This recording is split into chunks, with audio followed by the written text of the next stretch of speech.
Good evening. Welcome to the Goodnight Air. I'm Cutter. Tonight, where I'm at, it's almost 1 o'clock in the morning. So it's a good time to start to consider some of these ideas that we'll explore on this channel regarding art and philosophy, religion, literature, etc. Today, I'm going to start this playlist off with this video called How Art Arrived at Jackson Pollock. This is made by a pretty big YouTuber. I think he has millions of subscribers by the name of Nerdwriter1. I almost blanked on the name for a second there. Go check out his stuff. He's pretty good. I tend to not always really agree with him politically speaking, but a lot of his video essays regarding artwork and music and film is pretty well done. He's good. He's very good at putting together various montages, and his voice is far better than mine is with regards to recording purposes and all that kind of stuff. Presentation and really drawing the listener or the viewer into what he's trying to say.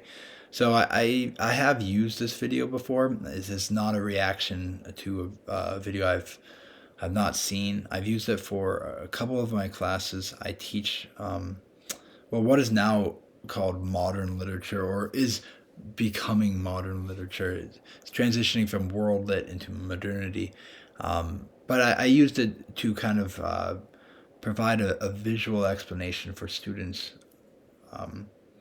regarding the changes that have been seen since 1800s into the 1900s going into the 20th century.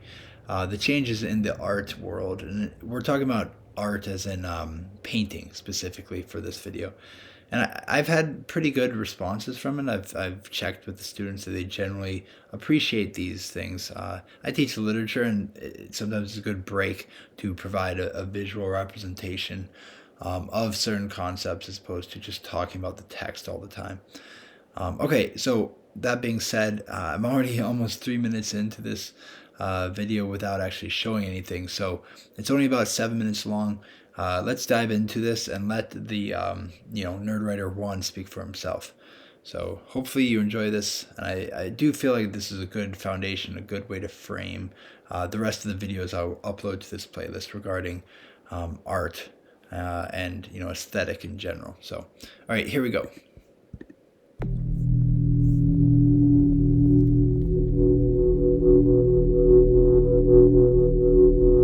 When should you start the story of this painting? Here in 1910, or here in 1844? Maybe here in Cézanne's studio at the close of the 19th century? Or maybe the only place you can really find the genesis of this canvas is in Jackson Pollock's mind, the day he began to drip.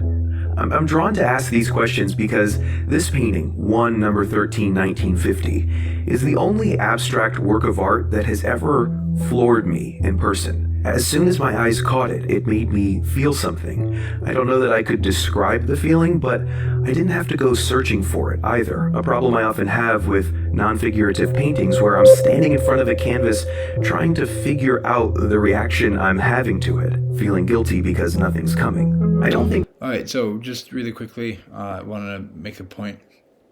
The idea of standing in front of a canvas feeling guilty, guilt is an interesting word to choose for that experience. And I would say it kind of, I think it's a general feeling that many modern people can understand, because you go to most modern art galleries and there's not representational art. And what I mean by that is not reflecting something. Usually the artwork is not reflecting something from reality in a way that is immediately recognizable.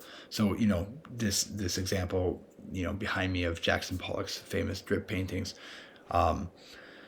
It's interesting though. I just want to make the comment about the guilt idea, the feeling that I should get it, I should feel something, I should recognize the importance of this, because clearly it's framed, it's surrounded by status. Art galleries are infamous institutions of power.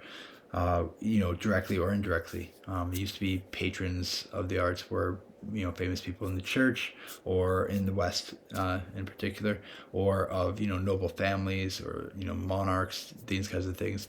Now it's, kind of generally bureaucratic, oligarchic, academic institutions which provide the status to art. Anyway, so I just want to make that that comment that and also to add that even though I'm not professionally trained to analyze painting, weird way of saying that, my sister did go through a college program, 4 year degree in art, and so it's interesting hearing her takes a little bit on this stuff where a lot of it depends upon a knowledge of different artists who interact with one another and know one another. And so much of their work nowadays in contemporary times is a commentary on other artists. And so it's become kind of this almost, I don't want to use the word incestuous, but, very much upper class, kind of insulated, I guess I would say, removed profession or art or field or whatnot, that you really have to know the figures within it to seem to understand the dialogue between them. Anyway, on that note, let's keep going. Hopefully you like it so far. The power of this Pollock depends on its place in the history of art. Its style, its use of color, its hyperactivity are intrinsic qualities. But I do think the history of art has a lot to say through Pollock's strip paintings, which he'd been making by this point for about 4 years. In many ways, they're the culmination of something that has a foggy beginning about a century or two before, with the gradual end of church and noble patronage of the arts, and the dawn of painters painting what was important to them. There's no fixed point where you can mark the beginning of modern art. Some find it in this painting by Manet from 1863, with its flattened image and scandalous subject that flouted the values of the Paris Salon. And I think it's as good a moment as any. That year, fully 2/3 of submissions to the Salon were rejected, and after a public outcry, Emperor Napoleon III authorized a second Salon to feature them, called, appropriately, the Exhibition of Rejects. It was a massively popular event, and though these paintings were criticized as much as they were praised, it marked a moment of legitimacy for art that stood outside the Academy's hierarchy of quality. Once the All right, just really quickly, it's interesting, hierarchy of quality, I think he described it as, right? Yeah, it's an unraveling of things, and I kind of want to make this playlist because it's going to parallel other playlists on my channel regarding modern philosophy, postmodern philosophy, modern and postmodern literature as well. And I think it's important to recognize the impact of things like industrialization, the shifting of power structures, and belief systems within the West at the time. He's talking about the 1800s in a lot of ways right here. I think, yeah, specifically in this like painting era. And I think a lot of it reflects, it seems, the change into industrialization of Western countries, which led to, kind of a removal of family farms and a more pastoral existence for the vast majority of people, the removal of transparent hierarchy through the church or through nobility and monarchs, and a replacement of those things with a kind of massification of urban settings, mass industrial kind of factories, and a kind of hidden oligarchy of powers that go along with that. All right, I apologize. Sometimes I might have to pause. I do have a family. I have 2 kids. So sometimes you might hear a cry and I might have to attend to it. Thankfully, I haven't had to yet so far. But anyway, as I was saying, it's a shift, a change. It's not necessarily a replacement of hierarchy completely by egalitarianism, by pure democratization, but rather a replacement, it seems, of a new hierarchy that is harder to be seen because, the implication here is, the replacement of the hierarchy of quality is replaced by, the hierarchy of quality is replaced by a different type of hierarchy of certain priorities within the art field, certain expectations and desires of the effect of that art that come about from a change in society. And in, by extension, a change of leadership. So more of an abstract, kind of personalized, subjective value. And the question to me will be, in many of these videos, why, to what effect, who does this benefit, is it desired or desirable among the average population, or is there something that has to do with class involved? Anyway, so I would say it's gonna be, well, it's a quick comment, but it turns into like 4 minutes of rambling, so I apologize. That was out of the bag, things started moving very quickly. Less than 10 years later, Claude Monet and his compatriots launched into Impressionism, concerning themselves not with the objects they see in the world, but how the light plays off them. Impressionism, in turn, starts a chain reaction of, reaction. The post-impressionists begin to dispense with the effects of light and the reality of color and paint according to subjective experience and emotional vision. Then the Fauvists take the arbitrariness of color to kaleidoscopic extremes in the first decade of the 20th century. I mean, just look at the transformation that's happened to painting in just 40 short years. Art. Yeah, I mean, that's a massive shift, right? It's a massive shift in culture in general. Then it goes from a more embedded existence where people recognize their roles, their routines, their alliances, their expectations, etc., into kind of obviously a more abstract, a more I don't want to say interchangeable, but impersonal existence, it seems. So, all right, here we go. Has unraveled. Its centuries-long aim of reproducing the physical world in perspective, color, and form is rapidly being abandoned. Vasily Kandinsky, influenced by the Impressionists, by the Fauvists, by music, and by the geometric spirituality of theosophy, starts pulling away from representation entirely. In a groundbreaking book, he writes, "The more abstract is form, the more clear and direct its appeal." And in 1910, he paints this, in which no objects from our world can be recognized at all. It's the first fully abstract painting, except it turns out that Hilma af Klint was actually painting abstracts at least 3 years prior to this, but no one knew that until many years later.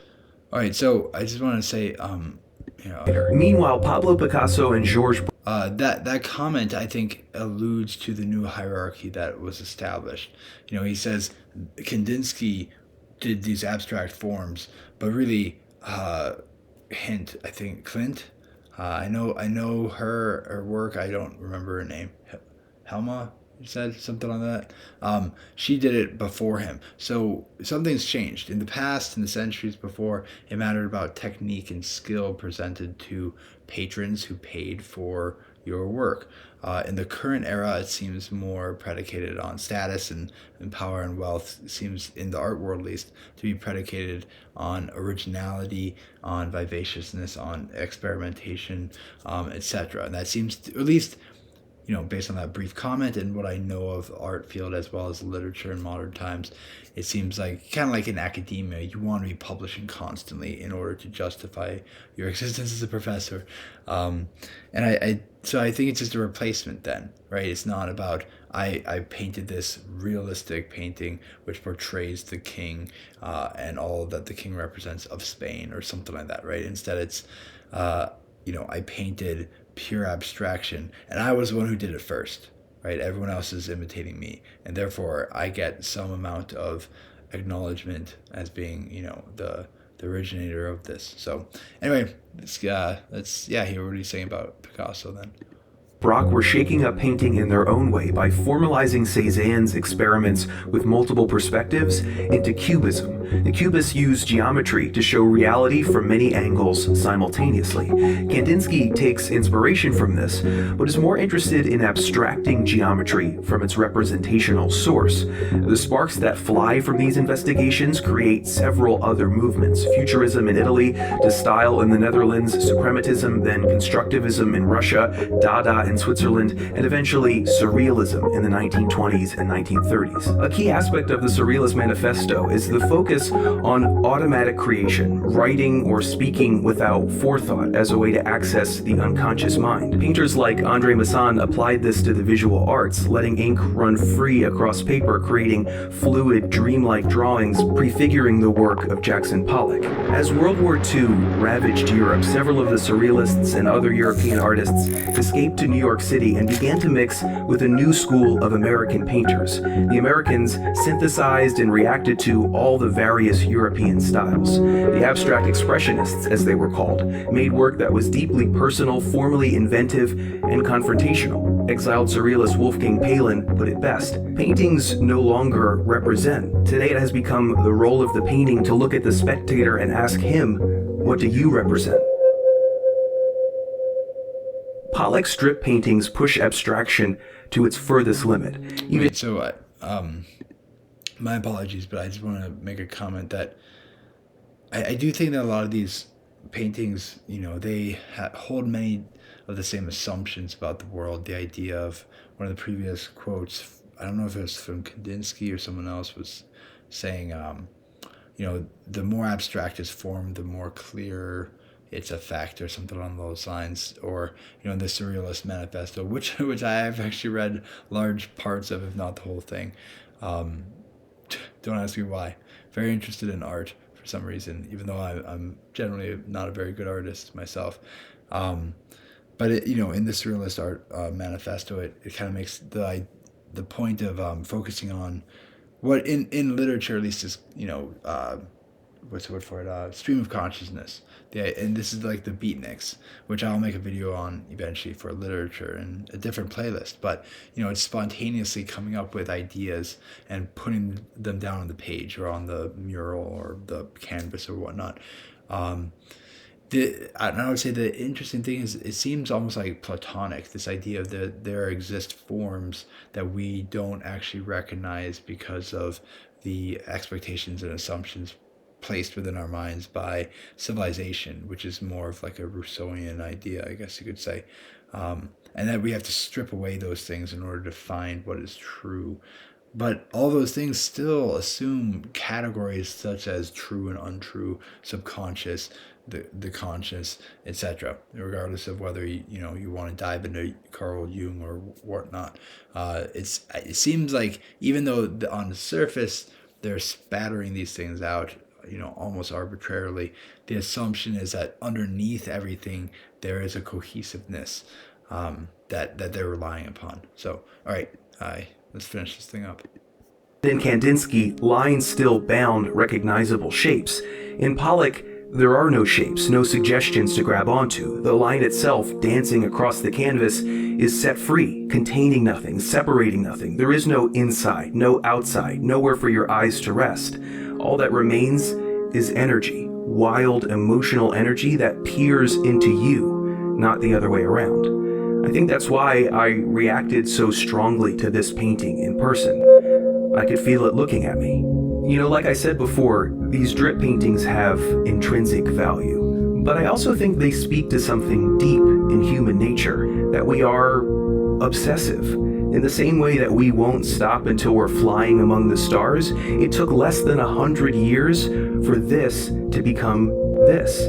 A fast-changing world contributed hugely, of course. But beyond that, I do believe there's a drive in us to take things as far as they can go. And the century of modern art is an exhilarating example of that. It's just inspiring how irrepressible human creativity can be. So hopefully you understand why I tend to like these kind of videos. Very well put together. The cinematography is great. The transitions seem to be expert to me. I mean, I can't do it myself. The music, the lighting, the voice, it's very professional. So go check him out, Nerdwriter1. Props to him for this. But my last comment on this, just about the art in general, is, to me, it reads as the expression of the modern person who is atomized. Like I said, it's all energy. We no longer have, in many ways, in modern civilization, which is arguably most of the world at this point, we no longer have traditions, ethnicities, religions, even basic rituals or heirlooms or locations even that we can connect to previous generations through, or pass on to future generations, or by which we can navigate the world and create a cohesive identity that lasts. in many ways, we are kind of rootless cosmopolitans, whether we like it or not, especially if we're engaged in the digital landscape that is ever pervasive at this point. So to me, this is kind of the reflection of that. Even though it's in the mid 20th century, not during the digital age, it speaks to him. I would assume because he himself is probably one of these atomized people. We are all of us these splotches, no longer bound and confined, and therefore defined as or by larger conceptions of what humanity is all about. So I don't know if that makes sense, but hopefully it does. I'll conclude this video with that remark. Just about the 21 minute mark. So did well on this one. I'm going to aim for about 20 minutes for each of these videos. Hopefully you found this educational, interesting in the very least. From here on out, I'm going to, for this playlist at least, I'm going to try to cover all of the major modern art movements. And maybe I'll go back to cover some others as well. Things like Romanticism and Baroque, Rococo style, these kinds of things. So, all right. Thank you for joining me. If you happen to stumble upon this, have a good night otherwise, and God bless.